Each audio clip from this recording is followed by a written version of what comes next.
It's game week number 1, which means midweek shows are back. I'm Rajeev. He's Justin. Here we go.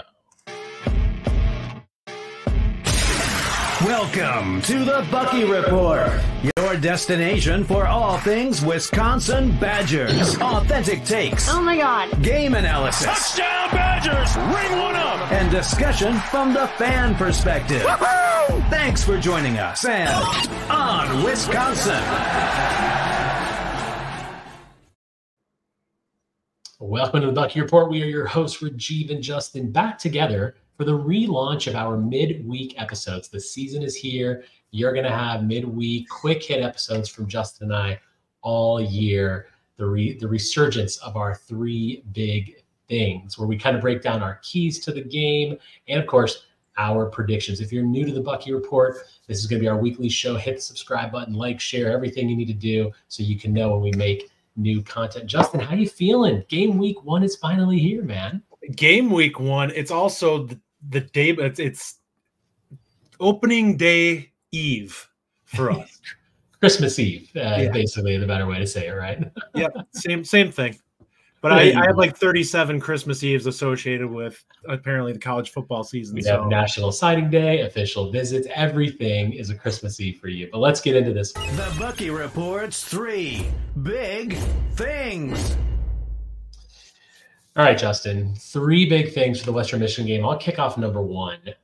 Own the trenches on both sides of the ball. When Wisconsin was at their best in the last 10, 15 years, and what I think we will continue to be, it's domination of the trenches. We have to own the lines. And that means the offensive line getting tons of push, creating that space for the running backs, the defensive line not getting swallowed up by blocks. You're playing a MAC team. We're going to have a lot of games this year where we're not going to be able to dominate the trenches. This one has to be one where we actually dominate up front and really put these guys in their place where they should be. This is a MAC school. If we're going to do anything like we say we're going to do, your prediction's 9-3, mine's 8-4, this has to be where it all starts. I mean, it has to be.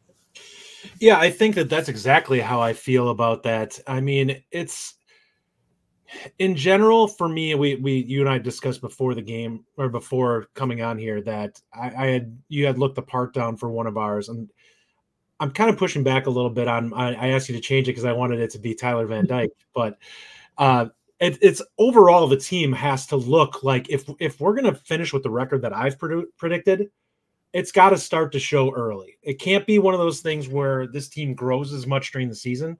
We have too many big games for that to be the case. And if they don't come out swinging, we're going to lose a game that we shouldn't just because the team doesn't seem as locked in as they should be. I think that they absolutely need to show in these first couple of games that they came to play this year. And that means overall they need to be dominant in the trenches. Defensive line, I don't think we're going to necessarily see a dominant group this year because there's just not the depth or talent quite there yet. They could still play well. But offensively, I think the offensive line has a chance to be one of the top 3 or 4 in the Big Ten. And if that's the case, especially if we have a decent passing game this year, this offensive line needs to gash people. They need to absolutely torch people on the ground. And I think they're capable of that. I don't think we have an elite talent at the running back position, but I do think we have guys that are good enough that if the line is a good offensive line unit, that they can be an above average rush game for sure. And I think that needs to show against Western Michigan. And it's a deep running back room. So yes. Yep. while you're right about the eliteness, there could be some elite talent back there, but it's really deep. Do you think, though, on the defensive side of the ball, that even though we don't love our defensive line, in this game, though, against Western Michigan, we should be able to beat them up front. We should be able to stuff a lot of their runs and really dominate, even on the defensive side of the ball, against this team. Yeah, I think, against Western Michigan, yes. I think that they can be – I think between the outside linebackers and the defensive linemen, I think they'll be dominant. I think they'll be good enough to be disruptive against Western Michigan. And I don't believe that there's enough talent on the Western Michigan team to stop them. The players that we have on the defensive line are good enough to be disruptive against Western Michigan. Now, we can argue whether they're good enough to be disruptive against the Bamas, the Oregons of the world. That is definitely fair to say. against Western Michigan, they should get it done. You're a higher pedigree of player. You need to be able to make plays against this caliber of opponent. Absolutely. All right, Justin, take number 2. Yeah, defensive domination. I want to see this look like the defensive units that we saw with Jim Leonhard. I'm not saying that they won't give up some points or maybe a play here and there, but they need to absolutely shut down Western Michigan in this game. I think they need to prove that the pass rush is legit again. I think we both agree that the defensive backfield is more than adequate in this game. They should be dominant and stop them from being able to play in the air, which should allow the defense to be disruptive. And the edges really should be able to come downhill in this game, because I think that the receivers are going to struggle to gain separation and actually make plays, which should give Wisconsin absolutely an opportunity to have a really impressive defensive showing in this game. Yeah, I talked on Locked On Badgers a couple of days ago with Ryan about the experience we have on this team, especially in the secondary. Senior laden group plus Rico Holm, who's a junior, but he's basically in his last year. You've got 3 seniors in the 2 deep for the secondary. So yeah, they've got to be dominant. One of the things that I'm looking for defensively, and I've said this before, missed tackles. Last year, we struggled in the early part of the year. I made a graph here. I'm going to put this up for if you're watching on YouTube. If you're listening, I'll talk through it though. You can see that our missed tackle percentage actually got better throughout the year, because early in the season, if you remember, Luke Fickell did not do live practices. So this year, that should hopefully change. We had a season high 27% missed tackle percentage against Purdue. Washington State was another spike, 22%. But as the season progressed, we actually got into the 10, 11, 12%, which I think is where we need to be. Ideally in this game, last year against Buffalo, it was 15%. So ideally in this game, it's 10 or under. But hopefully with the live reps that we've had, we're not going to have those issues. And Zachman is the starting safety this year against Wooler, opposite Wooler. Both of those guys had under 10% missed tackle percentages last year, versus Kamoila too, who is not necessarily the starter, had a much higher, I think it was 25%. So I'm really going to be looking for that in this game, because again, the schedule only gets tougher. And if you can't do it in this game, you're really going to struggle as the season progresses. So missed tackle percentage is something I'm watching for right away. Yeah, I think in general, and not just missed tackles, I think from a physicality standpoint, I expect us to be ahead of the curve in this game, just because these guys are more comfortable with the hitting, which should allow them to play more physical and be, kind of more on point and be aggressive, which is something I felt like we struggled with a little bit early last year. So hopefully that's the case, and that physicality and that just the brute strength kind of comes through a little bit more than what we've seen in the past few years. And we look good in that regard. But I think, I think that will play that way. I think the tackling should be sharper than we were expecting. I think we should be fresh. I think this is a team that, from a depth standpoint, we can completely overwhelm. Even our second group of guys is going to be better athletes than what they're rolling out there. So we should be in good shape in this game to make some plays on the defensive side of the ball for sure. Yeah, the depth in the linebacking room and the secondary is there. Depth in the defensive front, okay, that's debatable. But especially, and this is a good game for some of those young guys to get reps. Like, I want to see Johnson out there and get some reps. And this is a game he can make mistakes and it's not going to kill you. Yeah. And it's going to be really good to see that linebacking crew for the first time. We've been talking about them for how many months now? Like the Pius Thomases, Leon Lowry's, all these guys that, and the jumps that we expect to see from Peterson and Chaney. So it's nice to be able to actually see this lineup in person. Mm-hmm. All right, Justin, number 3, you like this one. Yeah, TVD needs to look the part. Like, this is just, with regards to this season, this is not a season that he can find himself. He needs, if we're going to have an above average season and show a lot of growth this season, he's got to be the guy ready to go right away. Like, he's got to go out there. This is a game, and we kind of talked about it before we came live. I said, he's got to have a game here where he goes for like 280 and a couple of scores, or like 240 and 3 touchdowns, kind of a game where he looks really sharp and just is making the smart, easy plays that are there. We're going to have better athletes on the field than Western Michigan. We should overwhelm them. He should have some pretty easy reads in this game. He needs to look the part. He needs to look like a guy who's a draftable quarterback in this game. And if that's the case, then that's a really good stepping stone to head into the season with Wisconsin. At the very least, I think he needs to have a game where you're looking at like 200 yards and a couple of scores. Like, he's got to look like a competent, quality quarterback for Big Ten play. Let me ask you this. What's your perspective on not showing too much in the first game, obviously to put things on film, but also getting live reps against a different opponent other than your own, Like that's something I want to see us try different formations out, utilize different players, but you also don't want to put much on film. What's your perspective on how much you want to see Tyler Van Dyke actually do against the team that we're probably going to dominate up front pretty well? I don't think this is a team that he's going to have to run a bunch of different plays to dominate against. I think athletically we can do that. What I don't want to see is I don't want to see us run the ball 37 straight times like we used to do under Paul Chryst. It's got to be show the balance. Just be kind of, we're going to run the football, and I do expect us to have a split where we're heavily in favor of the run. This is going to be a 60-40 game probably. But I want us to see it like the 25 times or whatever he throws this game. I want him to be very effective. I'd really like to see a high yards per attempt, which I think we're capable of.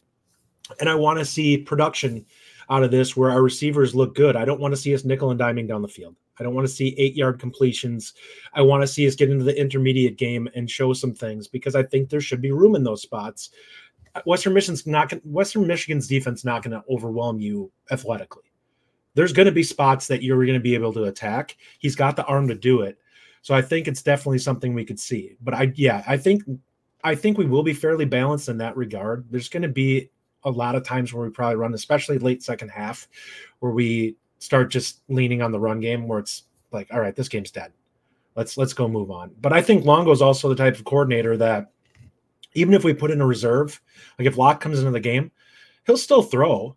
I just don't think he's going to lean heavily on it at that point. Like he'll probably have 5 attempts or 6 attempts or something like that, but I don't expect him to throw a ton unless it's situationally necessary. Yeah, I agree. Not throwing too much, leaning on it too much, but I do want to see, like you said, I want to see some deep balls. I want to see us try different things, try different lineups out, try different formations out, double slots with Tretch and Pauling. I don't want to put a ton on film, but I do feel like I hate to say this because if it's a close game, I'm going to eat these words, but these games can be glorified scrimmages to an extent. And I think we have to utilize that because on the 14th of September, we're playing Alabama, and we've got this game, and then we've got a game against an FCS, a very good FCS opponent. We need to be working things in. I completely agree with you. I do not want to see us run the ball 40 straight times just because we can. We need to put things out there and really try. I think we're all really excited for Tyler Van Dyke in the sense that, I don't love having another year of a transfer quarterback, but we've talked a lot about his physical attributes that he brings. He can still run the ball. He can definitely throw the deep ball. If he can establish a good connection with these receivers right now, it's going to bode well for us. And these are the 2 games we really need to see it in because we're not going to get much of a chance. After these 2 games, the schedule gets brutal for the next 10. There's a couple in there in between that you could say that, they're winnable, but there's not a ton.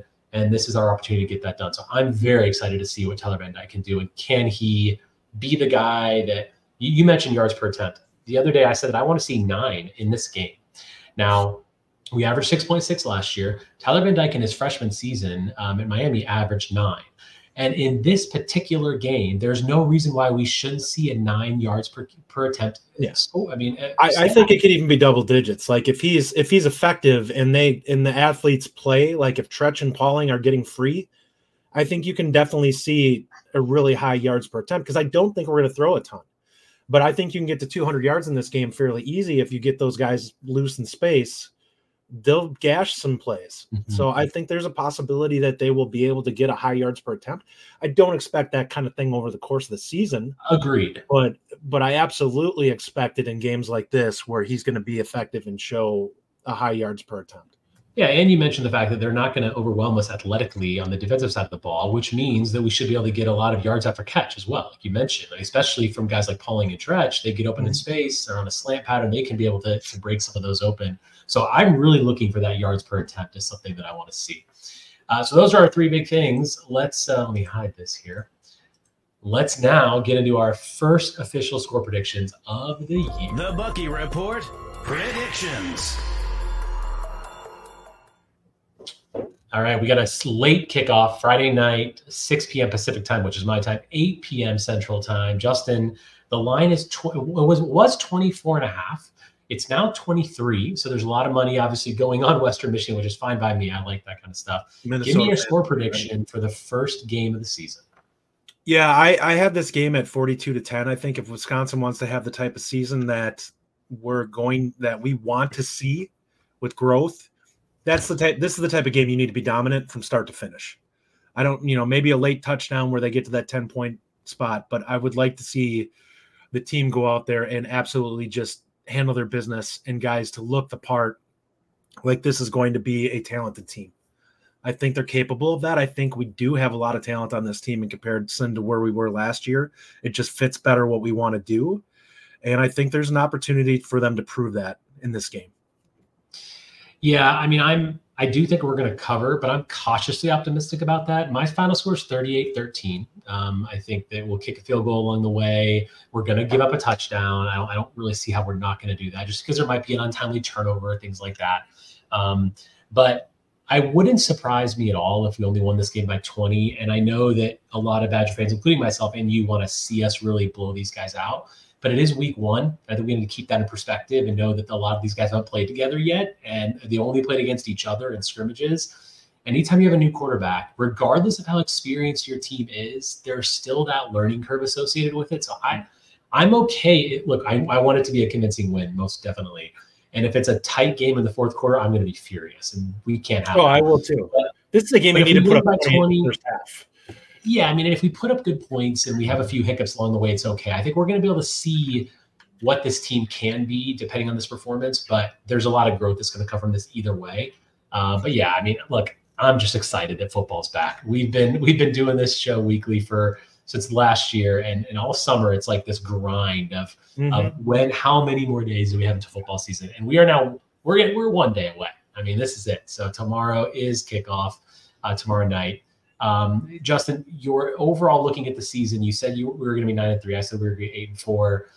Is there anything else that you're just really excited to see for this first game?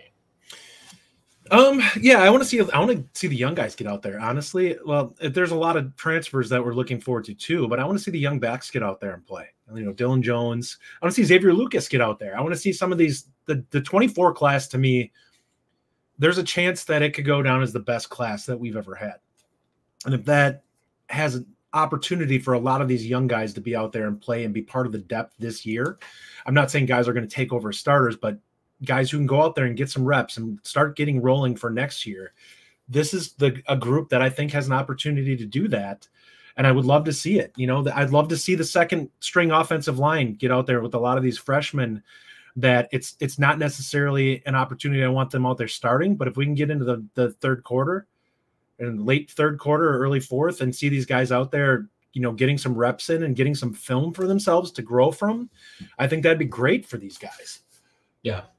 I'm just excited to see live football, man. I just can't wait to see it, because there's a lot of hype. Every time a season kicks off, there's a lot of hope, a lot of hype, a lot of excitement. And the fact that it's finally here, we get to actually talk about real games. It's going to be great.